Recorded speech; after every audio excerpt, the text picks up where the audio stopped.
मैं तो इस्लाम के नाम पे धब्बा हूँ, मैं तो मुसलमान के नाम पे ये हूँ वो हूँ, मेरे खिलाफ फतवा जारी कर देना चाहिए, मेरे कपड़े ये नहीं, मेरे कपड़े वो नहीं। तो जबरदस्ती उसको गालियों की बौछार करो, उसको बुलाओ, उसको इतना इंस्टाग्राम पे शर्मिंदा करो कि वो खुद ही ऐसे पर्दे में आ जाए।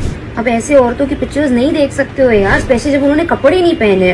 बहुत गलत कर रहे हो आप। Then what nonsense is this?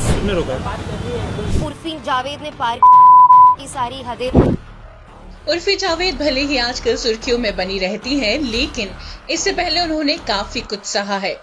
Urfi की तब की जिंदगी और अब की जिंदगी में काफी फर्क है।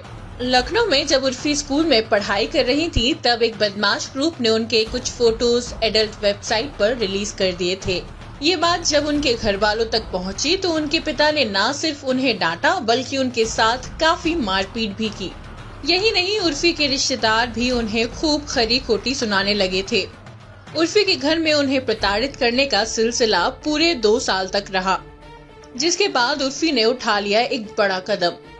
उर्फी और उनकी 2 बहनें अपने घर से भाग गईं और दिल्ली में 1 हफ्ते तक पार्क में रहीं, जिसके बीच तीनों बहनें तलाश करती रहती थी अपने लिए नौकरी। इन तीनों बहनों को कॉल सेंटर में नौकरी मिल गई और कुछ दिनों बाद उर्फी मुंबई आ गई और उनका सीरियल्स में काम करने का सिलसिला शुरू हो गया। सीरियल्स में तो उर्फी को ज्यादा कुछ शोहरत नहीं मिल पाई, लेकिन जब बिग बॉस में भी उर्फी आई तो उनका पहला इविक्शन हो गया। उसके बाद उर्फी को एयरपोर्ट पर स्पॉट किया गया, जिसमें वो पहने थी एक अजीबोगरीब ड्रेस।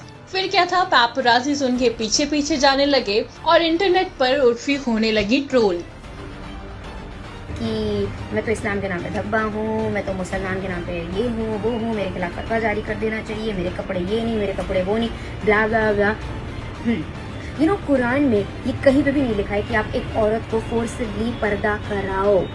I mean, ये जरूर लिखा है कि हाँ, एक औरत को पर्दा करना चाहिए, बट ये नहीं लिखा है कि अगर वो नहीं करी तो जबरदस्ती उसको गालियों की बौछार करो, उसको बुलाओ, उसको इतना इंस्टाग्राम पे शर्मिंदा करो कि वो खुद ही ऐसे पर्दे में आ जाए। ये नहीं लिखा है यार, अब जाके फिर से कुरान पढ़ो। Then what nonsense is this? नहीं तो ये सब बातें मेरे आने से पहले होनी चाहिए कि नहीं होनी चाहिए? I do not like all this. अब मुझे बताओ कि कहाँ जाना है? ये भी बेचारे धूप में खड़े हुए हैं, इनकी भी कोई रिस्पेक्ट है? If you're calling them, you need to be respectful to them as well. कहाँ जाना है?